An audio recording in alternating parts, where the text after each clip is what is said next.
अमरावती शहरात गुंडांनी पुन्हा एकदा डोके वर काढले आहे. पण या गाडगेनगर पोलिसांनी या गुंडांची अशी काही जिरवली की संपूर्ण शहर बघतच राहिले. 1 जानेवारीच्या त्या काळ्या रात्री लक्ष्मीनगर परिसरात दहशतीचे वातावरण होते. हातात नंग्या तलवारी आणि शस्त्रे घेऊन गुंडांच्या एका टोळीने धुडगूस घातला.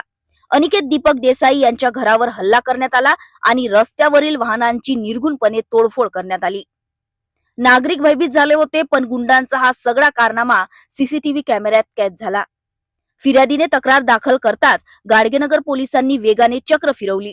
सीसीटीव्ही फुटेजच्या आधारे यश देसाई, करण काळे, कुणाल वाघमारे, अंश वाघमारे, कृष्णा सूर्यवंशी आणि पंकज टेकाम या 6 जणांना पोलिसांनी बेड्या ठोकल्या.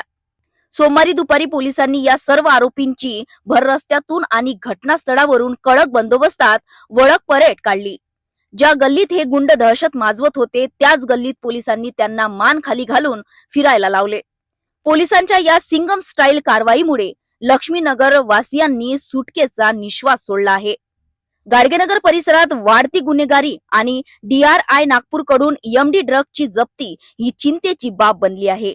पोलिसांनी ही कारवाई केली असली तरी शहरात पोलिसांचा धाक कमी झालाय की काय असा प्रश्न नागरिक विचारत आहे. आता पोलीस आयुक्त व वाढत्या गुन्हेगारीला रोखण्यासाठी नक्की काय पावले उचलतात हे पाहणे महत्त्वाचं ठरेल.